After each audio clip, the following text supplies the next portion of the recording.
उत्तर प्रदेश के बस्ती जिले में एक मौलाना द्वारा बच्चों को गलत तरीके से तालीम देने का मामला प्रकाश में आया है। पूरा मामला बस्ती जिले के वाल्टरगंज थाना क्षेत्र के जमदा शाही मदरसे से जुड़ा हुआ है। जमदा शाही के फजलुर रहमान ने पुलिस को शिकायती पत्र देकर ये जो मदरसे के मौलाना है अख्तर हुसैन, उन पर आरोप लगाया है कि वो बच्चों, जो मदरसे के बच्चे हैं, उनको गलत तरीके से तालीम दे रहे हैं। जो देश के तमाम सारे महापुरुष हैं और तमाम बड़े बड़े पदों पर जो लोग बैठे हैं, उनके बारे में गलत जानकारी दे रहे हैं और बच्चों का ब्रेन वॉश कर रहे हैं। जो फजलुर रहमान है, उन्होंने पुलिस को तहरीर देकर ये आरोप लगाया है कि जो अख्तर हुसैन मौलाना है, उनके द्वारा बच्चों को गलत तालीम दी जा रही है। जब इसकी शिकायत करने वो बीते दिनों जब वहाँ मदरसे में पहुंचे तो वो इस बात से वो नाराज हो गए और इसके बाद जब तमाम सारे जो प्रबंध समिति के लोग हैं उनके साथ इस मुद्दे को लेकर बैठक हुई तो अख्तर हुसैन ने और उनके लोगों ने फजलुर रहमान के साथ मारपीट की। इस बात को लेकर जब वो वाल्टरगंज थाने पे गए तो वहां पर पहले तो उनकी कोई सुनवाई नहीं हुई। फिर वो पुलिस अधीक्षक के पास गए, वहां पर उनकी मुलाकात जो सीओ सिटी है आलोक प्रसाद, उनसे हुई। इसके बाद पुलिस हरकत में आई। पुलिस ने पूरे मामले की गंभीरता को समझा और वाल्टरगंज थाने में फजलुर रहमान की तहरीर पर मदरसे के जो मौलाना है अख्तर हुसैन, उनके ऊपर एफआईआर दर्ज हुआ है। और उसके बाद जो एसएसआई है थाने के संतोष कुमार दुबे, उन्होंने पूरे मामले की जांच शुरू कर दी है। फजलुर रहमान का यह भी आरोप है कि गलत तरीके से वो छात्र हैं मदरसे के, उनको शिक्षित कर रहे हैं और जो एपीजे अब्दुल कलाम देश के पूर्व राष्ट्रपति हैं, उनके बारे में तमाम सारे विवादित जो है बच्चों को जानकारी दे रहे हैं, विवादित आरोप लगा रहे हैं। इसके साथ ही एक ऑडियो भी वायरल हुआ है जिसको उन्होंने पुलिस के अधिकारियों को सौंपा है। उसमें भी महापुरुषों के बारे में और तमाम ऐसी संस्थाओं के बारे में गलत तरीके से छात्रों को तालीम देने का आरोप लगाया गया है। जो मौलाना है अख्तर हुसैन, वो पड़ोसी जिले संत कबीर नगर के रहने वाले हैं और वहां पर इनके खिलाफ मुकदमे दर्ज हैं अलग अलग आरोपों में, उसकी भी जांच की जा रही है। अब देखना यह होगा कि बस्ती पुलिस किस तरीके से पूरे मामले की जांच करती है और ये जांच आगे बढ़ाते हुए क्या कुछ नई चीजें निकलकर सामने आती है। जमदा शाही में लास्ट वीक यानी 15 नवंबर को एक क्लिप वायरल हुई जिसमें मुफ्ती मौलवी अख्तर नाम के एक शिक्षक हैं।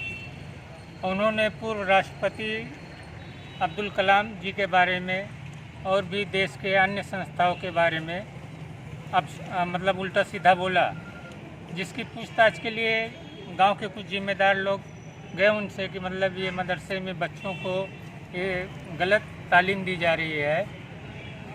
तो उस पर उन्होंने बहाना बना दिया।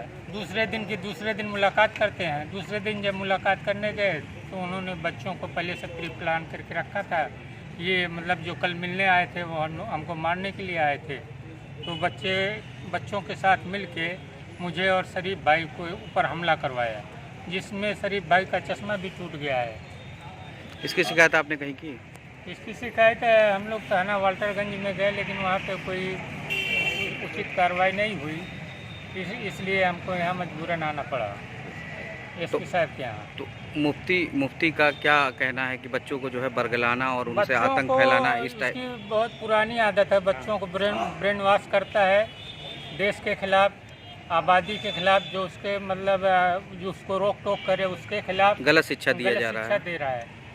और बाकी उसके खिलाफ कोई वो नहीं है, हमको उससे दुश्मनी नहीं है, लेकिन वो क्योंकि गलत शिक्षा दे रहा बच्चों को।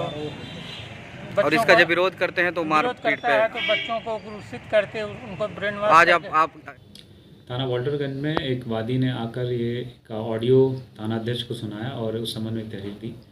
उस ऑडियो में थाना वाल्टरगंज के अंतर्गत एक गांव जमदा शाही है, वहाँ के एक मदरसे के एक सहायक अध्यापक हैं, उनके द्वारा पूर्व राष्ट्रपति श्री एपीजे अब्दुल कलाम के संबंध में अनर्गल टिप्पणी की जा रही थी। प्रथम दृष्टया आरोप सिद्ध होने प्रतीत हो रहे थे, इसलिए उसमें अभियोग पंजीकृत कर लिया गया सशस्त्र आईटी एक्ट में। और इसमें जो अभियुक्त हैं उनकी तत्काल गिरफ्तारी सुनिश्चित की गई। आगे शेष अन्य विवेचनात्मक कार्रवाई प्रगतिशील है। सर, कुछ लोग थाने का घेराव भी किए थे, तो क्या उन पर भी कुछ कार्रवाई की गई है? थाने पर कुछ लोग आए थे इस संबंध में, अभी उनके बारे में कोई ऐसी बात, कोई वैधानिक कार्रवाई उस बारे में नहीं की। उनसे बात चर्चा करी गई, उनसे इस बारे में बताया गया और फिर उनको उनके घर विदा कर दिया गया था। सर, बच्चों का ब्रेन वॉश की बात आ रही थी, इसमें किन किन बिंदुओं पर पुलिस किन पहलुओं को लेकर जांच करेगी? जो प्रथम दृष्टया ऑडियो वायरल हुआ है उसमें सबसे पहले किसकी आवाज़ है इस बारे में जानकारी की जाएगी। और दूसरी बात जो उसमें बातें कही गई हैं वो ज़रूर एक व्यक्ति विशेष के ऊपर बहुत ही आपत्तिजनक टिप्पणी है, तो उस आधार पे जिसकी भी आवाज़ है उसके खिलाफ कार्रवाई की जाएगी। सर क्या टेरर फंडिंग को लेकर के भी कुछ इसमें जांच की बात सामने आई है या जांच की जाएगी? ऑडियो में इस प्रकार की कोई बात नहीं आ रही है।